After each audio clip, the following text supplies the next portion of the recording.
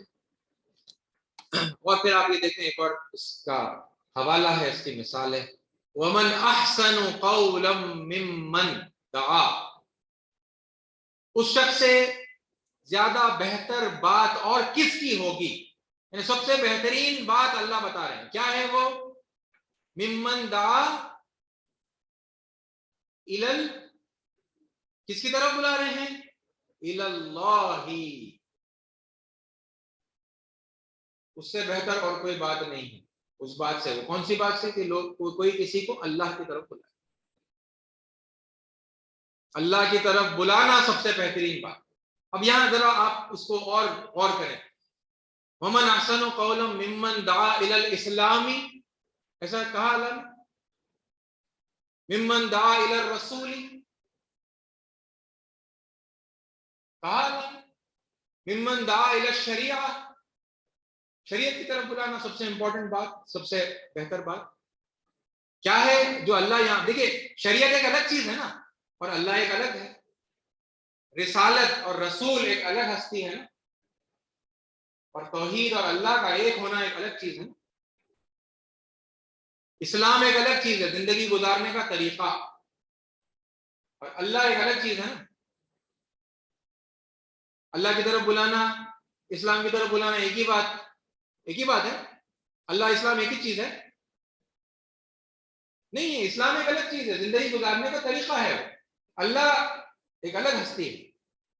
یہاں کا کیا کہا جا رہا؟ سب سے بہترین بات اس کے علاوہ اور کس کی ہو سکتی ہے؟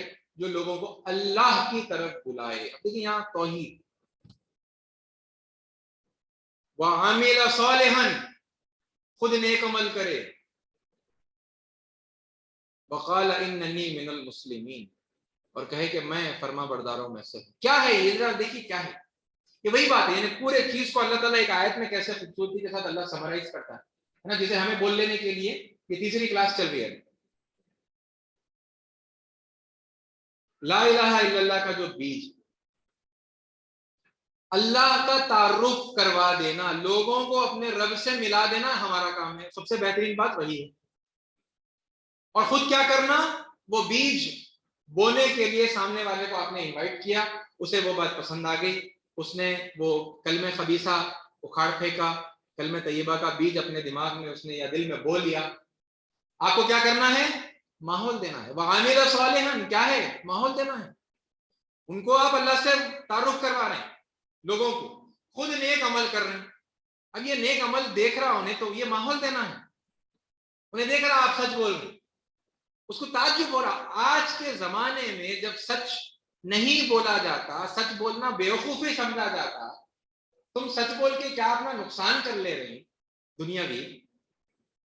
لوگوں کو تعجب ہوتا، نہیں اچھا تو کر رہے ہیں، سچ بول رہے ہیں، اچھا کر رہے ہیں، یہ تو فطرت میں اللہ رکھے نا. فَأَلْهَمَهَا فُجُورَهَا وَتَقْوَاهَا، جو برائیاں ہیں اور بھلائیاں ہیں، جو تقویٰ کی جو کیفیت ہے وہ اللہ تعالیٰ ہمارے اندر خود ودیت کر دیے نا، الہام کر دیے. تو یہ فطرت سے انسان کے مزاج میں خود سمجھ میں آتا، نہیں اچھا کر رہے، سچ بول رہے ہیں، گریٹ، لیکن کہیں کو کر رہے ہیں تو نقصان ہو جا رہا نا تمہارا. کہیں کو اپنا وعدہ نبھا رہے ہیں، مکر جاؤ وعدے سے، فائدہ ہو جاتا تمہارا. کیوں تم وعدہ نبھا رہے ہیں؟ نہیں اچھا کر رہے ہیں، وعدہ نبھانا اچھی بات ہے بھائی، مگر تم نقصان کر لے رہے نا اپنا. اس کو یہ خیال آتا تو پھر یہ جواب ہے دیکھیں آگے. وقال اننی من المسلمین، وہ پوچھے گا نا آپ سے آگے کیوں کر رہے بھائی آپ ایسا، تو آپ کا جواب کیا ہوگا؟ میں دراصل فرما بردار ہوں اس خالق کا، اس رب کا، اس اللہ کا، اس پرمیشور کا، ہے نا، اس یہوہ کا میں فرما بردار ہوں، بننے کی کوشش کر رہا ہوں. اس لیے میں جھوٹ نہیں بول سکتا، میں دھوکہ نہیں دے سکتا، میں گالی نہیں دے سکتا، اس لیے میں یہ بھلائی کرتا. صدقہ کرنا تو جیسا وہ کہاوت بھی ہے نا، نیکی کر دریا میں ڈال. کیوں آئے یہ دماغ میں؟ کیونکہ ایسا لگتا ہے بظاہر کے نقصان ہے، آپ خرچہ کر دے رہے ہیں اور ختم، وہ پیسے آپ کے پاس سے گڑ گئے اور وہ واپس آنے والے نہیں ہیں، اس کا کوئی فائدہ آپ کو ملنے والا نہیں. دنیاوی اعتبار سے ایک نقصان دہ سودا معلوم ہوتا ہے. لوگوں کو تعجب ہوتا ہے کہ کیوں کر رہے ہیں بھائی آپ ایسا، اپنا پیسہ آپ اللہ کی راہ میں کیوں خرچ کر رہے ہیں، کچھ بھی آپ کو ملنے والا نہیں ہے. جواب کیا ہوگا؟ اننی من المسلمین، میں فرما بردار ہوں، بننے کی کوشش کر رہا ہوں، ہے نا، اس لیے میں ایسا کرتا ہوں، میرے رب کا حکم ہے، میرے رب کو پسند ہے. یہ ہے پورا کریڈٹ کہاں جا رہا ہے؟ اللہ کی طرف، ہے نا، اللہ کی طرف اس کو ڈائیورٹ ہے. اللہ کا بندہ ہوں، اس لیے اگر میں بھی اس ایک اللہ کے علاوہ کسی کا بندہ ہوتا، ہے نا، کسی غیر اللہ کا بندہ ہوتا، کسی پادری کا، رابائی کا، پنڈت کا، مولوی کا بندہ ہوتا، ہے نا، یا اپنے نفس کا بندہ ہوتا، یا سوسائٹی کا غلام ہوتا، تو میں بھی ایسا نہیں ہوتا. مگر میں اس کا بندہ ہوں نا، تو لہذا میرے ہاتھ باندھے ہوئے، میں برائی نہیں کر سکتا اور یہ بھلائی کرنے کا مجھے حکم ہے، لہذا میں یہ کرتا ہوں. کس بات پر آپ بلا کہاں رہے ہیں؟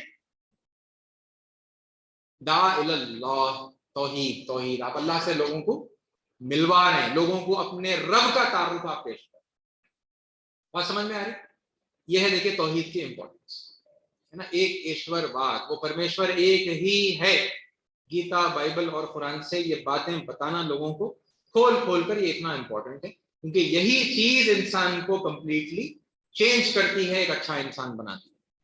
اور اسے اسکپ کر دینا پھر بڑا نقصان ہو جاتا ہے نا. لوگ حال حلیے میں کچھ تبدیلی لا لیتے ہیں، لیکن پھر وہ جو کیریکٹرل چینج ہے، ایک اچھے انسان بننے کی جو کیفیت ہے، وہ ان کے اندر پیدا نہیں ہوتی.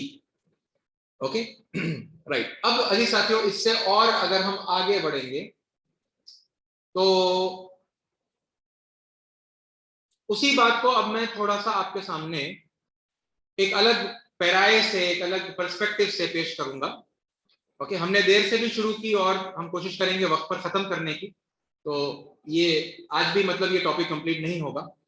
اوکے، اب یہ دیکھیے، کیا دین اسلام دین فطرت ہے یا ایک غیر فطری دین ہے؟ یعنی فطرت سے مراد نیچرل دین، اور آج کی اصطلاح میں کہیں گے تو سائنٹیفک دین ہے یا ان سائنٹیفک دین ہے؟ غیر فطری، ان نیچرل دین ہے، کیا ہے ذرا بتائیے. سائنٹیفک ہے نا، فطری دین ہے، عین فطرت کے مطابق ہے دین اسلام، ایسا ہم مانتے ہیں. اور دین اسلام سے مراد آپ صرف یہ محمد صلی اللہ علیہ وسلم نے جو پیش کیا اسے ہی نہیں سمجھیں گے، بلکہ آپ کیا سمجھیں گے؟ انسان کی ابتدا سے جو دین دیا گیا ہے اسے عربی میں، جسے عربی میں اسلام کہتے ہیں، وہ ہمیشہ سے فطری رہا. اوکے، یہ کانسیپٹ کیونکہ آپ کے سامنے آلریڈی وہ ٹاپک کور ہو چکی ہے نا کہ اسلام میں دھرم پریورتن نہیں ہے، ہمیشہ سے اللہ کے پاس جو دین قابل قبول رہا وہ اسلام ہی تھا، ہے نا، عربی میں اسے اسلام کہتے ہیں. تو وہ پوائنٹ آپ ہمیشہ اپنے ذہن میں تازہ رکھیں. اوکے، کیونکہ نیا بھی ہو سکتا ہے، فرسٹ ٹائم آپ اگر سن رہے ہیں تو پھر اسے اپنے دل اور دماغ میں بٹھانا بھی ہے، تو جتنی بار ریپیٹ کریں گے، ریمائنڈ کریں گے، اتنا وہ اور بہتر طریقے سے دماغ میں بیٹھے. اوکے، تو دین اللہ نے جب بھی دیا وہ بالکل سائنٹیفک تھا، نیچرل تھا، فطرت کے عین مطابق تھا. یہ بات ہم مانتے ہیں نا. اب دیکھیں یہاں پر کئی مسلمان، اب میں یہ خاص طور پر ہائی لائٹ کر کے میں مسلمانوں کے تعلق سے یہ بات کہنا چاہوں گا کہ کئی مسلمان اس بات میں کنفیوزڈ ہیں کہ اسلام قبول کرنے سے مراد کیا ہے، اور کوئی شخص اگر اسلام کو قبول کرتا ہے تو پھر اس کا کیا امپیکٹ ہوگا اس بندے کی زندگی پر. اوکے، اور عام طور پر یہ سمجھا جاتا ہے، آپ لوگ بھی بتائیے ہاں یا نہ میں کہ میں جو بتا رہا ہوں وہ صحیح ہے یا نہیں. عام طور پر ایسا سمجھا جاتا ہے کہ جیسے ہی بندہ اسلام قبول کرتا ہے، یعنی ریسپانسبل تھاٹ ہے نا، وہ قبول کرتا ہے، اسے ہر چیز بیک وقت، اسی لمحے میں، اسی پہلے قدم جو وہ اٹھا رہا ہے اسی وقت ہر چیز مان لینی ہے، اور اسی لمحے سے ہر چیز اس پر فرض ہو جاتی ہے. یعنی تمام عبادات فرض ہو جاتی ہیں، تمام جو شریعت میں جو کچھ بتایا گیا ہے، اور بالخصوص شریعت محمدی صلی اللہ علیہ وسلم ہے نا کے اندر جو کچھ دیا گیا ہے وہ سب کچھ اس پر completely from the very first moment, اس پہلے لمحے کے ساتھ ہر چیز اس پر فرض ہو جاتی ہے، اور اسے کرنا ہی کرنا ہے، ہر چیز پر عمل. کیا ایسا ہی سمجھا جاتا ہے عام طور پر؟ am I right؟ ایسے ہی سمجھا جاتا ہے. اور یہ کہا بھی جاتا ہے کہ جیسے کوئی بندہ کہتا ہے لا الہ الا اللہ تو وہ اتنا نہیں مانا جائے گا، اسے پورا کہنا پڑے گا لا الہ الا اللہ محمد الرسول اللہ. اور جیسے ہی اس نے پھر یہ پورا مان لیا، اسی لمحے سے اس پر تمام شریعت اور تمام عبادات اور ہر چیز دین اسلام کی عائد ہو جاتی ہے. اور چند لمحوں میں اگر اگلی اذان ہو گئی ہے نا، انہیں سمجھو عصر کے بعد ایمان لایا، عصر کا وقت ختم ہو رہا، ایمان لا لیا، تو عصر کی نماز اسے ادا کرنی ہوگی. اور زیادہ سے زیادہ کوئی رعایت اگر ہم دیں گے تو وہ عصر نہیں، مغرب کی اذان سن لیا تو پھر مغرب کی نماز سے 5 وقت کے نمازوں کی پابندی وہ کرے. ایسے ہی سوچتے ہیں ہم، فرض ہو گیا نا، ایمان لا لیا مطلب فرض ہو گئی، نماز پڑھنا ہی پڑھنا ہے، تمام گناہوں سے بچنا ہے، ختم، سارے گناہ چھوڑ دینے ہیں ایک لمحے میں، اور ساری شریعت، ساری اچھائیاں فوراً اسے امپلیمنٹ کرنا ہے. ایسا ہم سمجھتے ہیں. ویسے تو اب تک جتنا ڈسکشن ہم نے کلمہ طیبہ اور کلمہ خبیثہ کی روشنی میں کیا ہے، اسے تو یہ بات واضح ہو چکی ہے آلریڈی کہ یہ پاسبل نہیں ہے. یہ ہر انسان کی اپنی کیپیسٹی پر ڈیپینڈ کرے گا. کوئی تیزی سے سب چیزوں کو اپنا لے گا، وہ بڑا بہترین درخت جلدی بن جائے گا اور سب کچھ کرے گا بہت جلدی، لیکن فرسٹ مومنٹ سے تو کوئی نہیں کر سکتا، یہ امپریکٹیکل ہے. وہ سب سے تیزی سے بڑا ہونے والا بھی جو جھاڑ ہوگا اسے بھی بڑا ہونے میں کچھ تو سیکنڈز یا کچھ تو منٹس لگیں گے نا بھائی. ٹائم جو گیپ ہے، بس وہ ٹائم گیپ میں فرق ہے، کوئی زیادہ وقت لے گا، کوئی کم وقت لے گا. اوکے، اور کوئی بہت زیادہ وقت بھی لے سکتا ہے. اوکے، تو یہ بات اپنے آپ میں خود جو ہمارے دماغوں میں گہرا تصور بن کے بیٹھی ہوئی ہے، یہ ان سائنٹیفک ہے، ان نیچرل ہے. اوکے، آلریڈی پرائر ہمارے ڈسکشن سے یہ بات ثابت ہو چکی. بہرحال پھر بھی اس کے باوجود میں آپ کے سامنے اور مزید مطلب دلائل رکھنا چاہوں گا تاکہ یہ باتیں اور زیادہ کلیئرلی آپ کے سامنے آئیں. اوکے، اس کے لیے جو وجہ بتائی جاتی کیونکہ بھائی اب دیکھیے جب رسول اللہ صلی اللہ علیہ وسلم دین اسلام پیش کرنے کے لیے نبوت کے منصب پر فائز ہوئے ہے نا, نبی بنائے گئے یعنی 40 سال کی عمر میں, اب دین بتدریج دیا گیا نا, گریجولی تھوڑا تھوڑا کر کے دیا گیا, لیکن وہ تو اس لیے تھوڑا تھوڑا دیا گیا کیونکہ اللہ تعالیٰ اسے تھوڑا تھوڑا کر کے نازل کر رہے تھے قرآن کو اور احکامات کو, ہے نا. لیکن پھر 23 سال کے بعد رسول اللہ صلی اللہ علیہ وسلم کی نبوت کے 23 سال کے بعد تو دین مکمل ہو گیا. اب جب مکمل ہو گیا تو پھر اب آپ تدریج سے کیسا دیتے, سلولی سلولی کیسا دیتے؟ وہ جب نہیں آیا تھا پورا, تھوڑا تھوڑا کر کے آیا تھا تو لوگوں کو تھوڑا تھوڑا کر کے دیے تھے رسول اللہ صلی اللہ علیہ وسلم. لیکن ہم ایسا نہیں کر سکتے کیونکہ اب کمپلیٹ ہو گیا. اب کمپلیٹ ہونے کے بعد پھر آپ تھوڑا تھوڑا کر کے کیسا دیتے؟ یہ ہے وہ بڑا آرگیومنٹ جو مسلمانوں میں آتا ہے, پایا جاتا ہے. اس میں رسالت کے سلسلے میں بھی بحثیں ہوتی ہیں کہ اگر کوئی لا الہ الا اللہ محمد الرسول اللہ کو کمپلیٹلی اگر نہ مانے تو ہمارا ایمان اس کے ہمارے نزدیک اس کا ایمان قابل قبول نہیں ہے. اور پھر یہی بات گناہوں کو ترک کرنے اور عبادات اور احکامات کو اختیار کرنے کے سلسلے میں بھی آتی ہے کہ بھائی ہم ایسا بتدریج لوگوں کو دین نہیں دے سکتے.